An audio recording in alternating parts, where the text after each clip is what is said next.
India alert, অন্যায়ের বিরুদ্ধে প্রতিবাদ।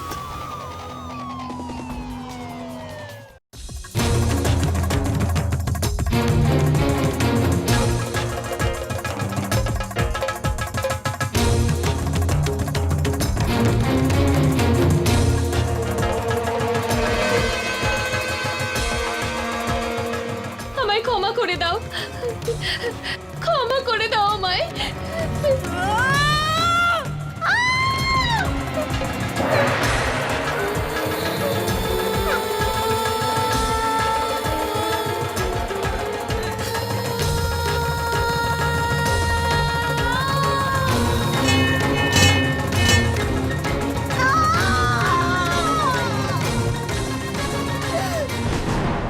বন্ধুরা, আমাদের সমাজে স্ত্রীকে ভালোবাসা এবং স্নেহের প্রতীক বলে মনে করা হয়, যার প্রতিটা রূপ কল্যাণী স্বরূপ হয়, যাকে আমরা পুজো করি। কিন্তু এ কেমন স্ত্রী ছিল যে এতটাই ভয়ানক রূপ নিয়ে নিয়েছিল? নিজের হাতে রক্তরঞ্জিত তলোয়ার নিয়ে সবকিছু শেষ করে দিতে চাইছিল এই স্ত্রী। আসলে এর সাথে কি হয়েছিল যে সে সব সীমা পার করে দিল? নমস্কার, আমি অমিত পাচৌরি। ক্রাইম অ্যালার্টের এই এপিসোডে আজ আপনাদের অত্যাচার এবং অন্যায়ের এমন এক ঘটনার সঙ্গে আপনাদের আলাপ করাবো যা শুনে আপনারা ভয় কেঁপে উঠবেন। এই ঘটনা প্রকাশ্যে আসার পর সবাই অবাক হয়ে যায়।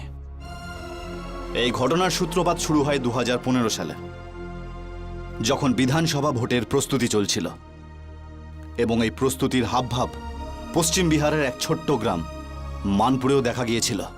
আমাদের নেতা কেমন হবে? মমতা মোদির মতো হবে। আমাদের নেতা কেমন হবে? মমতা মোদির মতো হবে। আমাদের নেতা কেমন হবে? মমতা মোদির মতো হবে। আমাদের নেতা কেমন হবে? মমতা মোদির মতো হবে। আমাদের নেতা কেমন হবে? মমতা মোদির মতো হবে। আমাদের নেতা কেমন হবে? মমতা মোদির মতো হবে। আমাদের নেতা কেমন হবে? মমতা মোদির মতো হবে। আমাদের নেতা কেমন হবে? মমতা মোদির মতো হবে। আমাদের নেতা কেমন হবে? মমতা মোদির মতো হবে। আমাদের নেতা কেমন হবে? মমতা মোদির মতো হবে।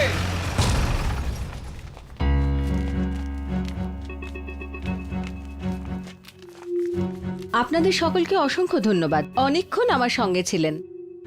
এখন আপনারা সকলে যান, আর যেই আমি টিকিট পেয়ে যাব না, আবার সকলেই কাজ করবেন। আরে ঠিক আছে, ঠিক আছে। আরে আরে আরে ঠিক আছে, ঠিক আছে। আরে ঠিক, আরে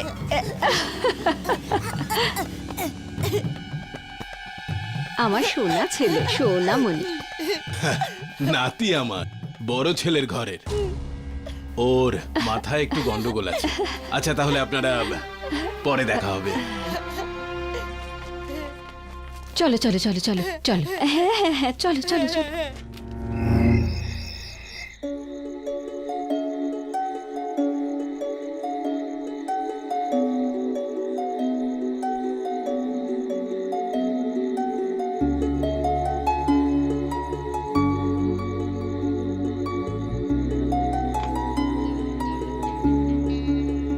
আমি এমএলএ হলেই এত টাকা রোজগার করব যে আমার 7 পুরুষ এখানে বসে খাবে।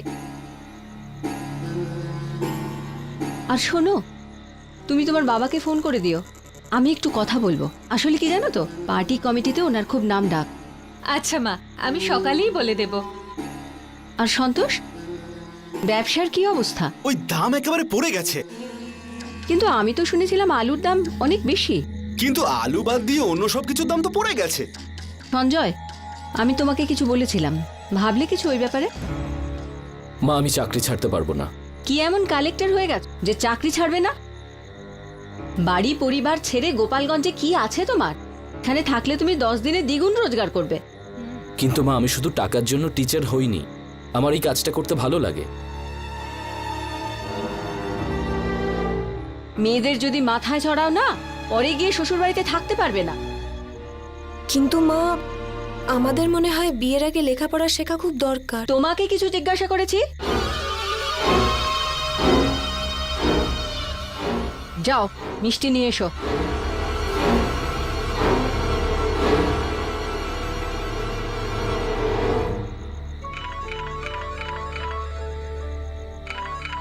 আরে এ তো মন্ত্রী মশাইয়ের ফোন। হ্যাঁ মন্ত্রী মশাই।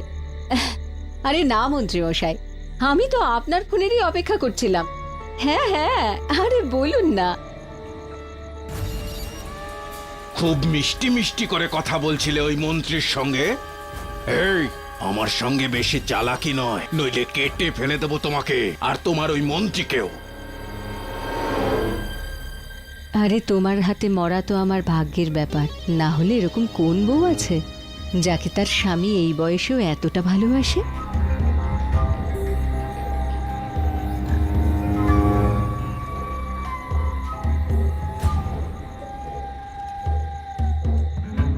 আরে তুমি থাকতে আমি ওই মোটা নেতার উপর থুতুও ফেলবো না। কিন্তু যখন তুমি অন্য কারোর সাথে মিষ্টি করে কথা বলো তখন আমার ভালো লাগে না। আরে আমি ভালোবাসার জন্য নয়, কাজের জন্য কথা বলি। আমার সেটাও পছন্দ নয়। আমি একবার যদি জিতে যাই না, তারপর আমি ওই নেতাদের আমার আশেপাশে ঘেঁষতেই দেব না। এই তুমি বুঝতে পারছো তো? হ্যাঁ, বুঝতে পারছি।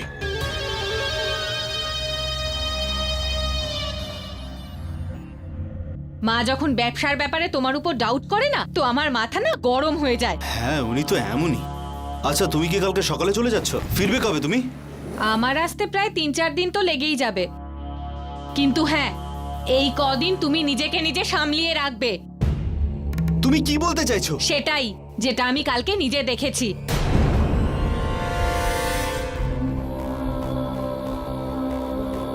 চা। রাখো। আচ্ছা।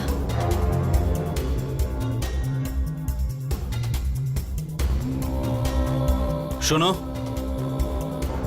হ্যাঁ, এক গ্লাস জল দাও না আমায়।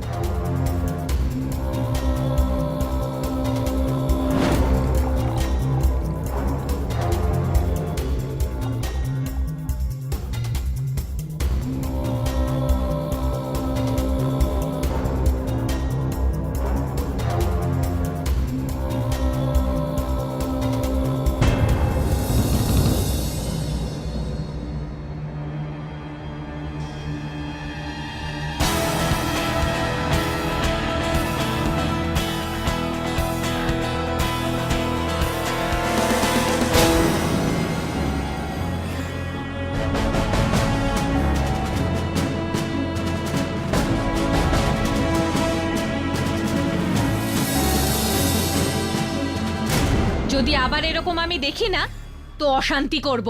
আর অশান্তি একবার শুরু হয়ে গেলে তারপরে কিন্তু তুমি সামলাতে পারবে না। আরে দেখো দেখো, ঠিক আছে, আমি ভুল করে ফেলেছি। এরকম কিছু নেই আমার। ভুল বোঝাবুঝি একবার হয়, বারবার হয় না। আমার কাজ ছিল তোমাকে বুঝিয়ে দেওয়া, এরপর তোমার ইচ্ছে।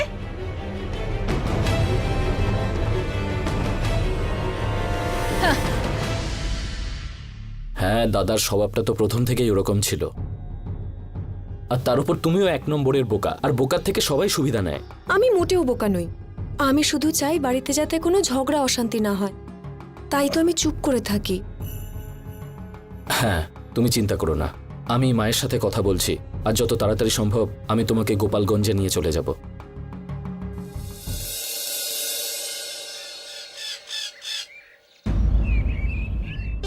তার মানে তুমি বউকে নিয়ে এই বাড়ি থেকে আলাদা হতে চাও?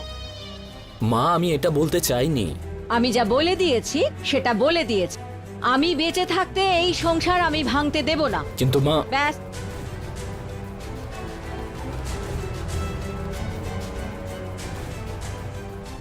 আর তুমি, আমি মানছি যে তোমাকে এই বাড়িতে একটু বেশি কাজ করতে হয়, আর বড় বউকে আমি তোমার থেকে একটু বেশি ভালোবাসি। তার কারণ হলো ওর ছেলে প্রদীপ, যে ঠিক করে কথা বলতেও পারে না আর ঠিক করে শুনতেও পারে না। আর 4 বছর আগে ওর যা দুর্ঘটনা ঘটেছিল, তারপরে বেচারি দ্বিতীয়বার আর মাও হতে পারবে না। ব্যাস, ওই জন্যেই ওকে একটু প্রাধান্য দিই। কিন্তু তুমি এই সমস্ত কথার জন্য নিজের চোখে জল এনো না, বুঝেছো? কিন্তু মা, আমি তো কখনো এসব ভাবিইনি। হ্যাঁ মা, আমরা তো শুধু এটা বলছিলাম যে এই বাড়িতে আমিই আছি যে এমএলএ হওয়ার জন্য কি না করছি। কিন্তু বাইরের লোক যদি জানতে পারে যে আমারই ছেলে বাড়ি ছেড়ে চলে গেছে, তাহলে ওরা আমার সম্বন্ধে কি ভাববে? যে নিজের বাড়ি সামলাতে পারে না, সে দেশের কাজ কি করে সামলাবে? মা, আমাদের ওখানে শুধু খাওয়া পড়াতে অসুবিধা হয়, শুধু এই জন্য। হ্যাঁ মা, আর তাছাড়া ও তো সপ্তাহে একবার করে আসেই। আমিও না হয় ওর সাথে চলে আসবো।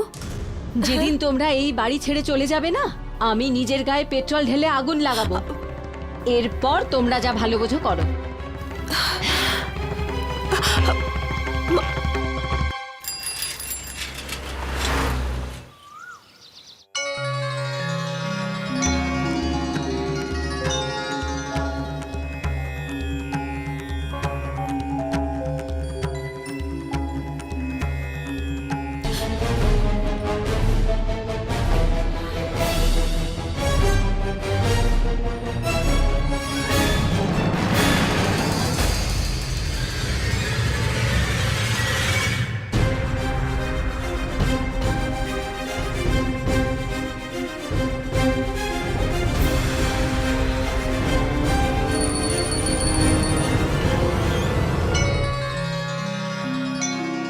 হেমা, আজকে যেন আমি টিকিটটা পেয়েই যাই। আরে দাদা, কি যে বলেন না আপনি! আরে আমার বউ এমএলএ হলে কি নিজেদের লোকেদের ভুলে যাবে নাকি? আমি তো ঢাক ঢোল পিটিয়ে শোভাযাত্রা বের করব, আর এই শোভাযাত্রার দায়িত্ব কিন্তু আপনার, ঠিক আছে? ব্যাস, এবার শুধু ভালো খবরটা আসার অপেক্ষা। খবরটা এলেই আমি তক্ষুনি আপনাকে জানিয়ে দেব, ঠিক আছে?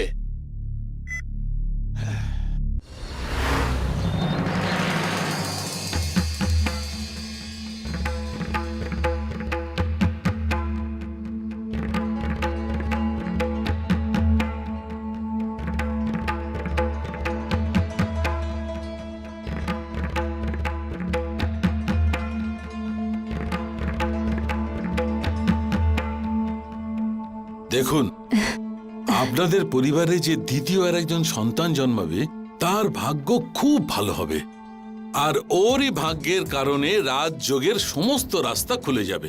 আর তার পরের 25 বছর আপনাদের কেউ কোনো ক্ষতি করতে পারবে না। ব্যাস, একটা নাতি জন্মাতে হবে।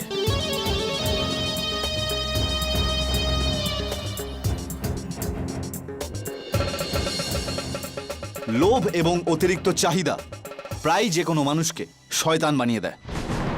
নিজের লক্ষ্যকে পরিপূর্ণ করবার জন্য সে এতটাই নিচে নেমে যায় যে না তো ও ন্যায়ের জন্য চিন্তা করে আর না ভাবনা। এরকম মানুষ হয় তার পথে আসা প্রত্যেকটা মানুষকে সে ব্যবহার করে, আর নয়তো সেই মানুষটাকেই উপড়ে ফেলে দেয়। মমতাও এমনটাই করছিল, রাজনীতিতে নিজের পরিচয় বাড়াতে এবং অনেক টাকা পয়সা সম্পত্তি সব দখল করতে। ও এতটাই স্বার্থপর হয়ে যায় যে নিজের স্বার্থের আগে সব কিছু ভুলে গেল। তো এই কথাটা স্বাভাবিক যে ওর এই অসম্ভব চাহিদায় কাউকে না কাউকে তো বলি হতেই হতো। দেখা যাক তার এই অশেষ চাহিদায় কে কে বলি হয়। চলুন দেখা যাক। দেখো মা, এই মুহূর্তে আমরা দ্বিতীয় বাচ্চা চাই না। আর এমনিতেও এই জ্যোতিষ ফতিশের কথাবার্তা বিশ্বাস করা একদমই উচিত নয়। শাস্ত্রী মশাই কোনো ছোটখাটো জ্যোতিষী নন। উনি আজ পর্যন্ত যা বলেছেন সব সত্যি হয়েছে। আর এমনিতেও ওই দুর্ঘটনার পর বড় বৌমা তো আর মা হতে পারবেই না। এখন এসব কিছু তোমাদেরকেই করতে হবে। আমি তোমাকে কথা দিচ্ছি, তুমি যদি আমাকে নাতি দাও না, আমি আমার সমস্ত সম্পত্তি তোমার ছেলের নামে করে দেব। কিন্তু মা, আমরা তো শুধু চেষ্টা করতে পারি। ছেলে হবে না মেয়ে সেটা তো ভগবানের হাতে। আরে ভগবান আমাদের সঙ্গে আছেন, দেখবে তোমার ছেলেই হবে।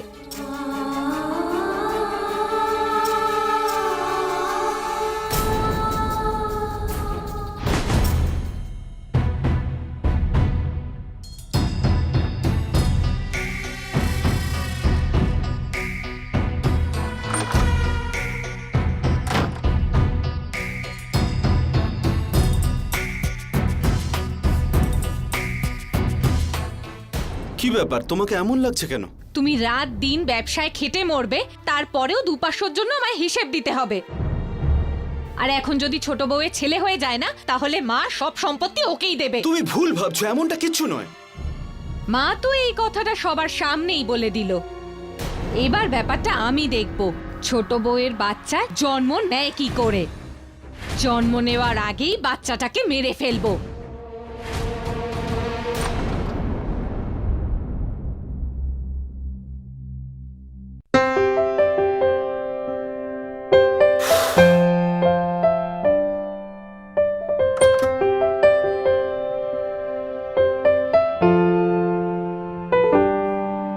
আরতি, তুমি কোথায় চলে গেছিলে? আমি পুজো করতে গিয়েছিলাম। এই সময় আবার কোন পুজো? মা আমাদেরকে বললেন না ওনাকে নাতি দিতে, সেই জন্য আমি ভগবানের কাছে প্রার্থনা করতে গিয়েছিলাম যে এবার যাতে আমাদের একটা ছেলে হয়। এটা তো তুমি একদম ঠিকই ভেবেছ, কিন্তু তার জন্য তোমাকে আমার প্রয়োজন। একা তুমি কিচ্ছু করতে পারবে না।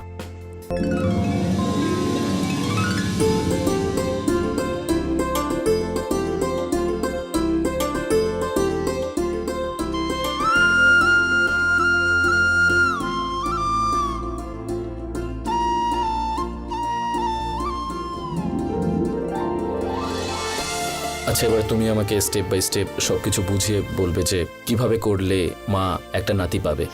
তোমাকে কি এখন এসব বলে দিতে হবে? হুম, যদি তুমি আমাকে না বলো না, তাহলে আমি এক্ষুনি গোপালগঞ্জে চলে যাব। তারপর 1 সপ্তাহ পর ফিরবো, দেখে নিও। ঠিক আছে, আমি বলছি। তো স্টেপ 1 হলো তাড়াতাড়ি বলো। তুমি সবার আগে লাইটটা অফ করে দাও। আচ্ছা আচ্ছা, এবার তাড়াতাড়ি বলো স্টেপ 2 কোনটা? স্টেপ 2, যা তোমার মন চায় সেটাই করো। আচ্ছা তাই, তার মানে আজকে কোনো কিছুতে বারণ নেই? ভুল ভাল বকা মানা আছে। আচ্ছা,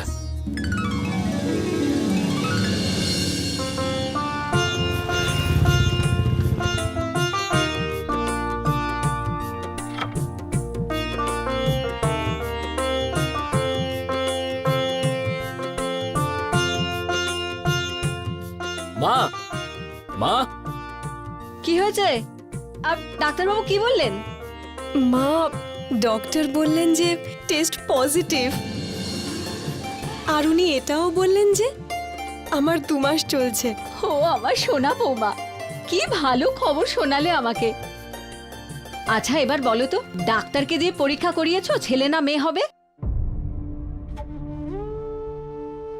মা, নতুন আইন অনুযায়ী কোনো ডাক্তার বলতে পারবে না যে হবু বাচ্চা ছেলে হবে না মেয়ে হবে। উনি যদি এরকম করেন তাহলে ওনার জেল হতে পারে। আচ্ছা ঠিক আছে, এইসব ছাড়। এইসব জানার জন্য ঘরোয়া পদ্ধতি অনেক আছে। তুই একটা কাজ কর, সাবধানে বৌমাকে ঘরে নিয়ে যা। সাবধানে সাবধানে।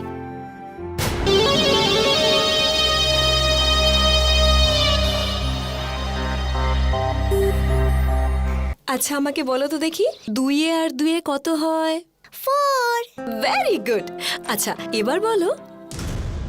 আর মা আপনি? আরে না না, বসো বসো। মা তুমি বাইরে যাও। যাও শোনা।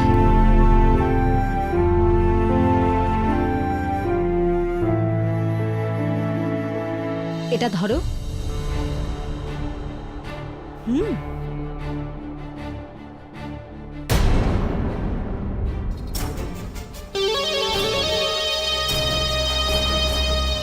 কি হয়েছে মা?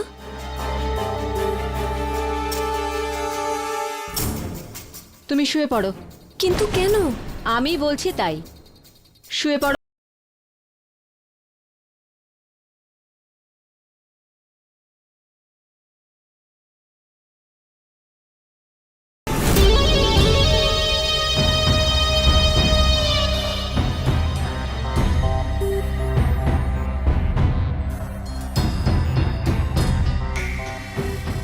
মা, কিছু অন্তত বলুন, কি হয়েছে?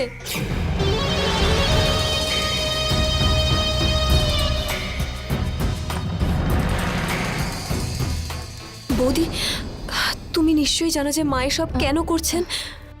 তুমি আমাকে অন্তত কিছু বলো।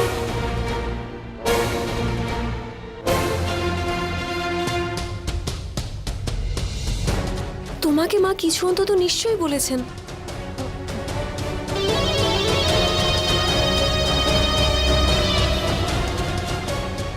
তোমার সন্তান তো 2 মাসের হয়ে গেল না? হ্যাঁ মা। আর চুলও খুব উঠছে। হ্যাঁ। আরতি, তোমাকে এই সন্তান নষ্ট করতে হবে। কিন্তু কেন? কেননা সমস্ত লক্ষণ বলছে যে তোমার পেটে ছেলে নয় মেয়ে আছে। মা দেখো আমি বুঝতে পারছি, কিন্তু তুমি দেখলে তো, তুমি ওই চাবিটাও সরু দিক দিয়ে ধরলে, আর ওই ওই আংটিটা গোল গোল হয়ে ঘুরছিল, তুমি দেখলে তো? দেখো, এই সমস্ত লক্ষণ বলছে যে তোমার পেটে ছেলে নয় মেয়ে আছে। মা এসব মিথ্যে, অন্ধবিশ্বাস। এই অন্ধবিশ্বাসের উপর ভিত্তি করে এত বড় সিদ্ধান্ত নেবেন না। আমার একজন চেনা নার্স সন্ধেবেলা এখানে আসবে। আমার নাতি চাই, নাতনি নয়, বুঝলে? কিন্তু মা, বৌদি তুমি অন্তত আমার কথা শোনো।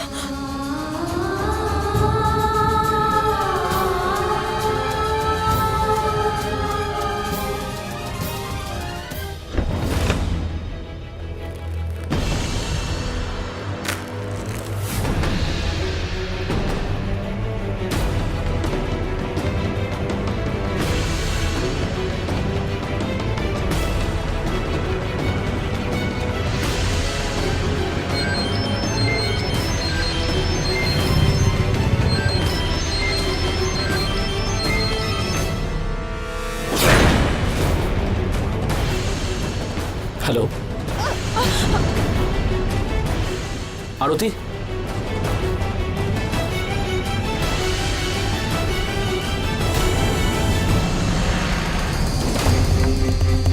আপনি এখন যে নম্বরে কল করেছেন সেটি বর্তমানে সুইচ অফ আছে অথবা নেটওয়ার্ক। মা, ইনজেকশন দিয়ে দিলে কিচ্ছু বুঝতে পারবে না, আর যখন জ্ঞান এসে যাবে তখন সব হয়ে যাবে। কিন্তু মা আপনি যা করছেন সেটা অন্যায়। এই চাবি আংটি এসব দিয়ে প্রমাণিত হয় না যে আমার গর্ভে ছেলে আছে না মেয়ে। মুখ বন্ধ। না, ইনজেকশন লাগান। আর ইনজেকশন লাগাবার পরে কিচ্ছু বুঝতে পারবে না। আসুন, নিজে কাজ শেষ করুন। বৌদি ছেড়ে মার দাও কথা আমায়। তোমায় শুনতে হবে, যেটা করছে সেটা সবার এসব ভালোর জন্য অন্যায়। করছে। অন্যায় করছো তোমরা, ছাড়ো আমায়, ছাড়ুন আমায় মা। মা ছাড়ুন আমায়, চুপচাপ দাঁড়িয়ে থাকো, মা বুঝলে? ছেড়ে দিন আমায়।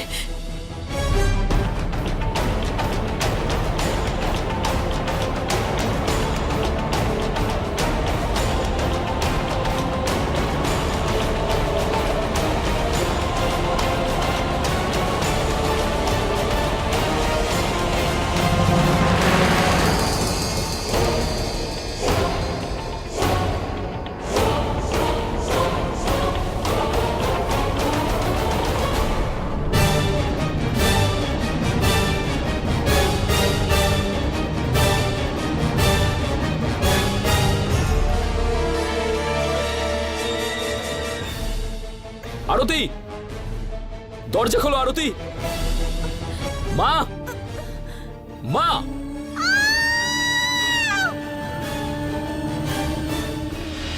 মা, তুমি যেটা করেছো খুবই অন্যায় কাজ। তুমি বলাতে আরতি প্রেগনেন্ট হওয়ার জন্য রাজি হয়ে গেছিল, কিন্তু মা তুমি শুধু উল্টো পাল্টা কথায় বিশ্বাস করে তুমি কি করে বুঝতে পারলে যে ওর মেয়ে হবে না ছেলে হবে? আর তুমি অ্যাবর্শনও করিয়ে দিলে, আর এখন তুমি আবার চাইছো আরতি আবার মা হওয়ার জন্য রাজি হয়ে যাক। হ্যাঁ, তো এটা ভুল কি? আমার নাতি চাই, যার ভাগ্যে আমার রাজ্য খুলবে। এই কথার তুমি কি করে গ্যারান্টি দিচ্ছ যে পরের বাচ্চাটা ছেলে হবে? যদি এটা না হয় তাহলে তোকে কোনো অন্য মেয়ের সঙ্গে সম্পর্ক করতে হবে। মা, আমার তোমার রাজনীতির সাথে কোনো যোগাযোগ নেই, আর এমনিতেও আমি অন্য মহিলার সাথে সম্পর্ক স্থাপন করতে পারবো না, কারণ জন্ম নেওয়া বাচ্চা ছেলে হবে না মেয়ে হবে সেটা মহিলার উপর নয়, পুরুষের উপর ডিপেন্ড করে। আর এটা আমি বলছি না, এটা বড় বড় ডক্টর আর বৈজ্ঞানিকরা বলেন।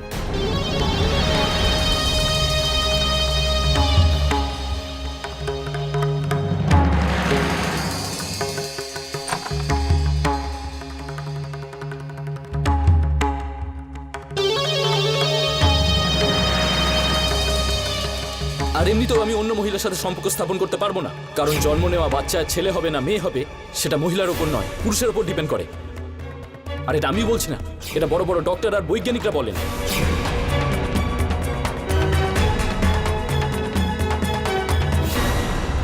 এত কি ভাবছো? আমাকে সঞ্জয় বলছিল, যেমন বীজ বপন করা হয় তেমনই ফল হয়। সঞ্জয়ের প্রথম সন্তান মেয়ে, আর দ্বিতীয় সন্তানও মেয়ে হতে যাচ্ছিল। এর মানেটা বুঝতে পারছো তুমি? তুমিই বুঝিয়ে দাও। তার মানে সঞ্জয় যে কোনো মহিলাকে শুধুমাত্র কন্যা সন্তান দিতে পারে।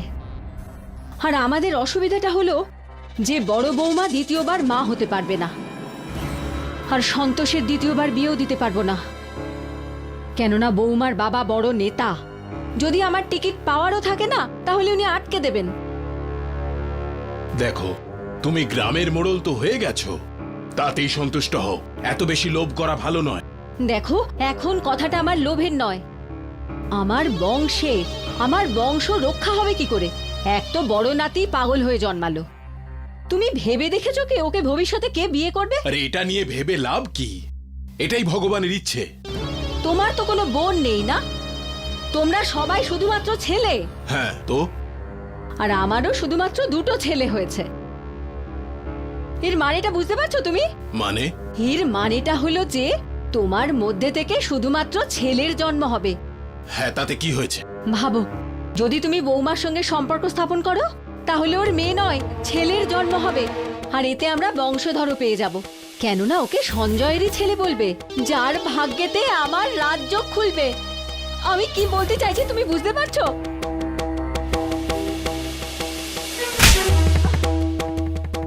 নির্বোধ মহিলা, পাগল হয়ে গেছো, মাথা খারাপ হয়ে গেছে তোমার।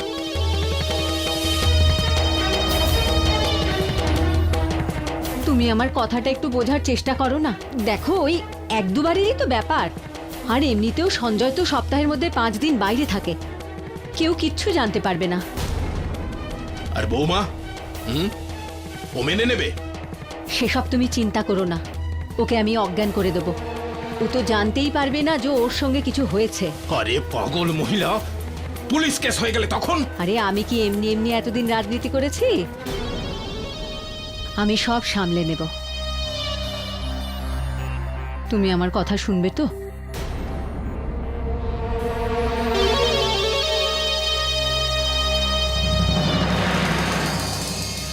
অক্লান্ত পরিশ্রম এবং মনের জোর, এই দিয়ে মানুষ তার ভাগ্য পরিবর্তন করতে পারে। সে সব কিছুই পেতে পারে যা সে তার জীবনে পেতে চায়। রাজনীতির ক্ষেত্রেও এই একই নিয়ম থাকে। যদি কোনো মানুষ গিয়ে কঠোর পরিশ্রম করে, তাদের বিশ্বাস যেতে নিজের কথা তাদের অবধি পৌঁছে দেয়, তো সেই মানুষটা রাজনীতিতে সাফল্য পেতে পারে। কিন্তু মমতা ঠিক এর বিপরীতটাই করেছে। নিজের ভাগ্য পরিবর্তনের জন্য খুবই নোংরা এবং জঘন্য পথ অবলম্বন করে, যার সাথে সততার কোনো সংযোগ ছিল না। ওর এটা মনে হয়েছিল যে যদি ওর আর এক নাতির জন্ম হয়ে যায় তাহলে তার কুষ্টিতে রাজযোগ চলে আসবে। এইটা পাগলামি ছাড়া আর কিচ্ছু হতে পারে না। এমনকি নিজের পুত্রবধূ আরতির প্রাণ এবং ভাবনারও আগে নিজের স্বার্থকে পরিপূর্ণ করবার চক্করে সে এমন এক পথে হাঁটতে শুরু করলো যেখান থেকে ফিরে আসা অসম্ভব ছিল। হ্যাঁ বাবা, এখানে সব ঠিক আছে। তুই বল, তুই কেমন আছিস? হ্যাঁ, আমি তো তোর কথা বুঝতে পারি বাবা, কিন্তু এই কথাটা তুই তোর বউকে বোঝা না। ওকে বল যা কিছুই হয়েছে ও যেন ভুলে যায় আর যেন খুশি থাকে। আরতি, এই নাও মা, হলুদ আপনি- দেওয়া দুধ খাও। হ্যাঁ সঞ্জয়, এখনো দুধ খাচ্ছে।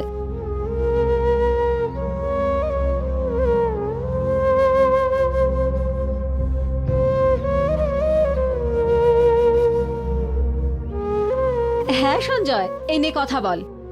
আচ্ছা, হ্যালো, কেমন আছো তুমি? আমি তো খুব ভালো আছি, তুমি কেমন আছো? গল্প শুনবে তো তুমি? তুমি বাড়িতে পৌঁছে গেছো? আরে হ্যাঁ, আমি ঠিকঠাক পৌঁছে গেছি। আমি ওকে আমার সঙ্গে নিয়ে যাচ্ছি, চলো।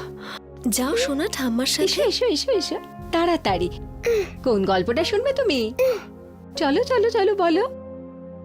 কি ব্যাপার, মা মনে হচ্ছে তোমার খুব খাতির করছে আজকে। হ্যাঁ, জানি না মায়ের আজকে কি হয়েছে। হতে পারে উনি যা করেছেন তা নিয়ে উনি অনুশোচনা করছেন। আমি তো চাই উনি সবসময় এরকমই থাকুন। হ্যাঁ, যদি ঠাকুরের ইচ্ছা থাকে তাহলে আগামী দিনও এরকমই থাকবে। হ্যাঁ ঠিক আছে, গুড নাইট। হ্যাঁ।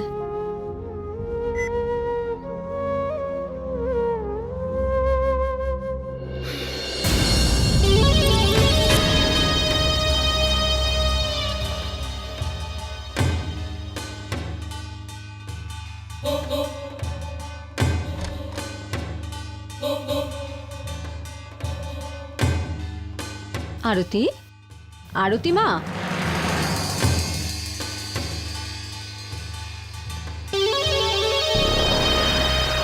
শোনো, ভেতরে এসো।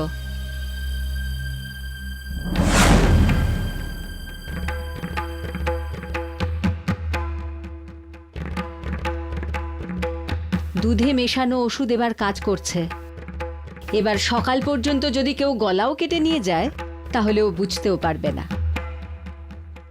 আমি চলে যাচ্ছি, বাকিটা তুমি বুঝে নাও।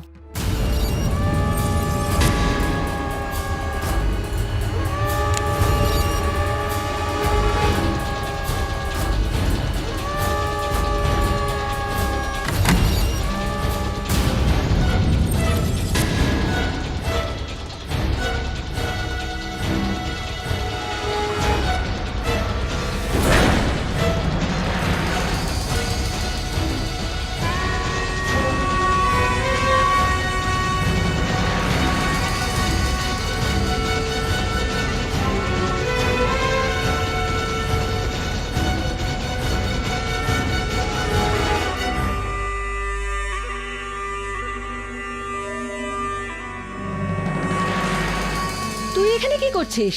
সেটাই তো আমি আপনাকে জিজ্ঞেস করছি যে আপনি এখানে কি করছেন। আমি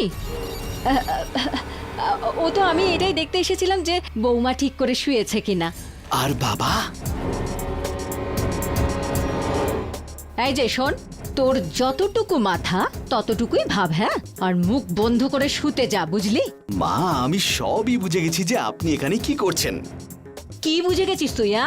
ওসব ছাড়ুন তো মা, বললে পরে আপনার ভালো লাগবে না। কি চাস কি তুই?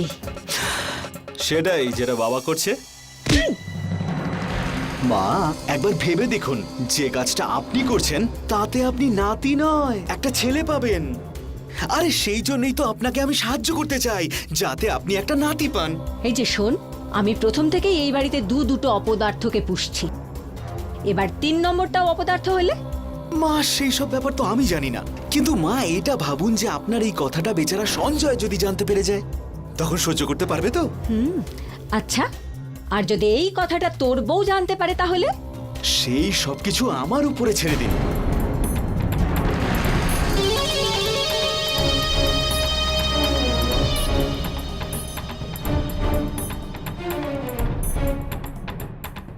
ঠিক আছে, তোর বাবা বাইরে চলে এলে তুই ভেতরে চলে যাস।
আর 1 হাতা ভাত দাও।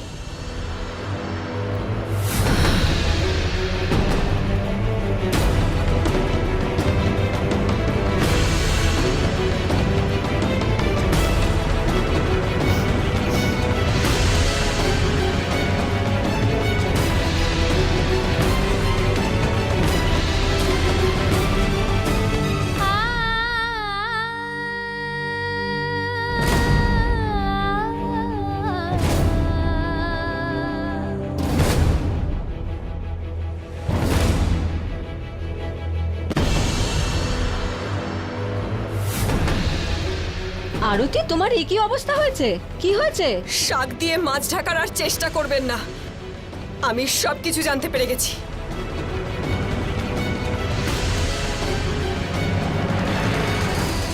এই শ্বশুর মশাইয়ের মালা আমার ঘরে ছিল, আর এই দুধের গ্লাসটা আপনার যা বলার আছে আপনার ছেলে এলেই বলবেন। আমি ওকে ফোন করে দিয়েছি, ও এক্ষুনি চলে আসবে।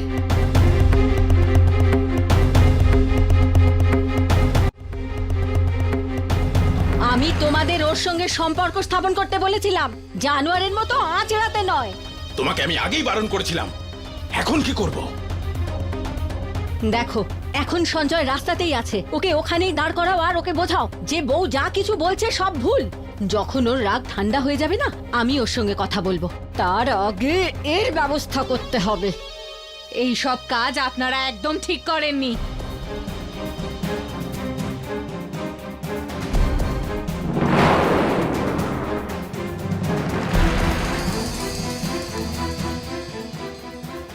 ঠিক আর ভুল পরে বুঝবে, কিন্তু এখন আমাদের সঙ্গ দাও, নইলে আমাদের সঙ্গে তুমিও জেলের ঘানি টানবে, আর তোমার বাবাও কিছু করতে পারবে না।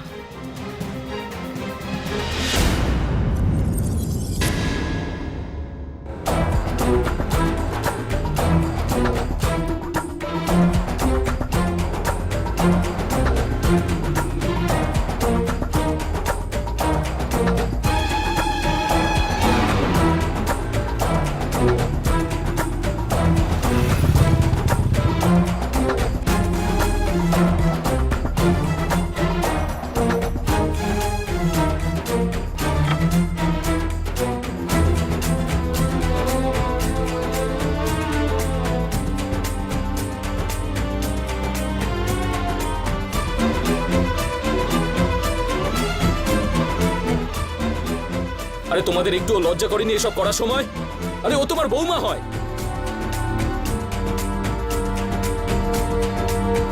বাবা, বাবা আমি তোর। আরে বাবার কলার ধরতে নেই, মিথ্যে কথা বলছে ও। আমরা কিচ্ছু করিনি ওর সঙ্গে। কিরে সন্তোষ? হ্যাঁ বাবা, একদম ঠিক বলছেন।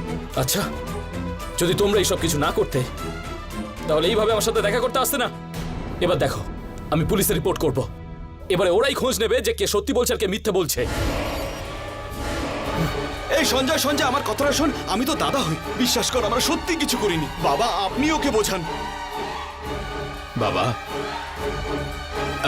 বাবা, আরে মেয়ে তো তুই আরো 2-4টে পেয়ে যাবি। আমাদের সঙ্গে তোর রক্তের সম্পর্ক, আমাদেরকে জেলে পাঠাবি? সংস্কার ভুলে গেলি? বোঝার চেষ্টা কর বাবা। এবার থেকে তুমি আমার বাবা বলার যোগ্য নও। সব ওই তোকে তো আমি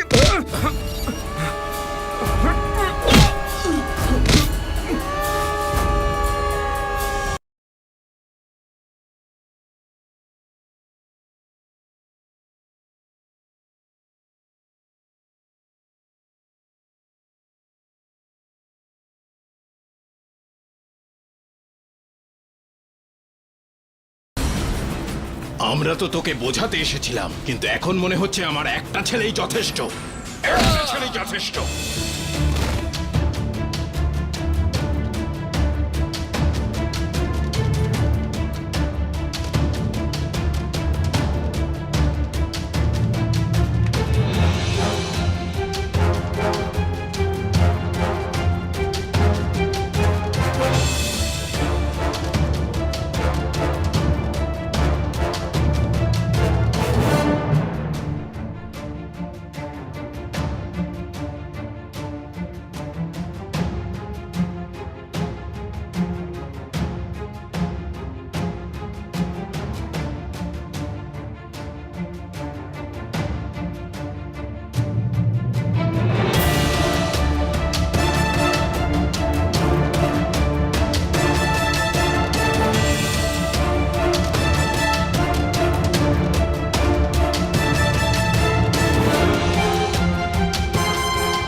এবার কি করব? ওর লাশটাকে দূরে কোথাও নিয়ে গিয়ে গায়েব করে দিই।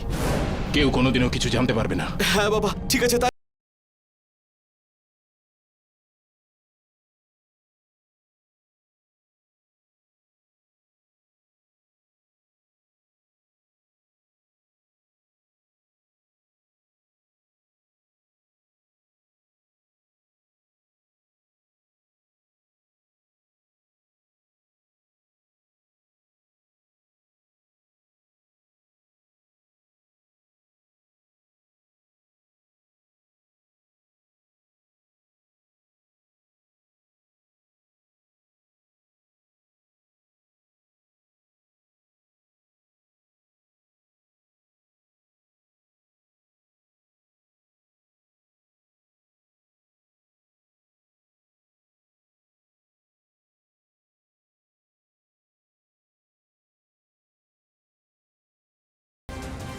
আমি কাকে ভরসা করব?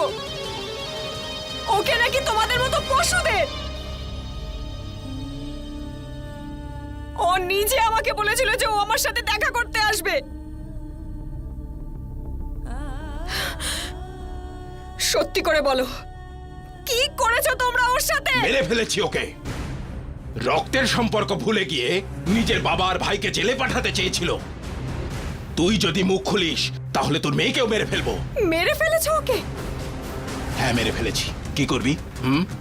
কি করবি? তোকে তো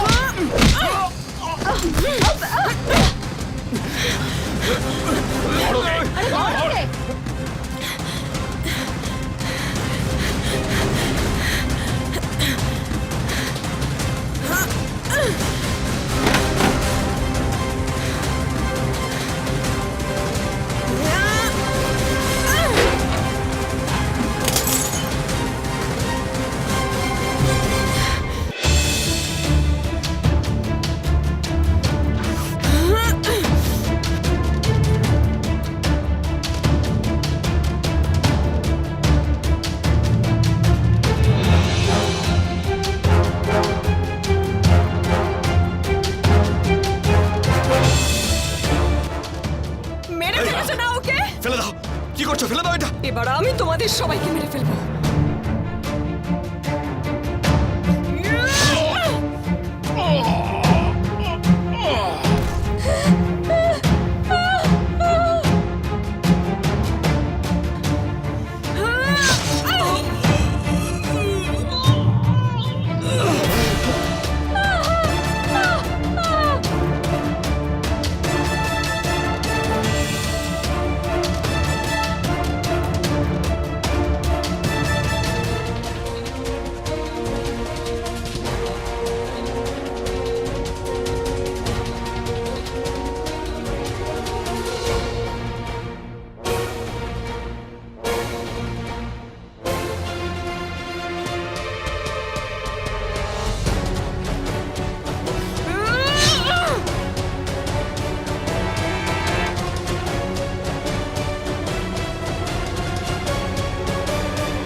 আমায় ক্ষমা করে দাও, ক্ষমা করে দাও আমায়।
মমতা, তার স্বামী সজ্জন কুমার, তার বড় ছেলে সন্তোষের মৃত্যু ওই ঘটনাস্থলেই হয়ে যায়। পুলিশ আরতিকে অ্যারেস্ট করে নেয়। প্রথমে তো আরতি পুলিশের সামনে কিছু বলতে রাজি ছিল না, কিন্তু পুলিশ যখন আরেকটু কঠোর হয় তখন সমস্ত গল্প পুলিশের সামনে আরতি বলে দেয়। আরতির সাক্ষ্য এবং তার সাথে সুনন্দার সাক্ষ্যটাও মিলে যায়। সুনন্দাও নিজের দোষ স্বীকার করল এবং পুলিশ তাকে সরকারি সাক্ষ্য বানিয়ে নেয়।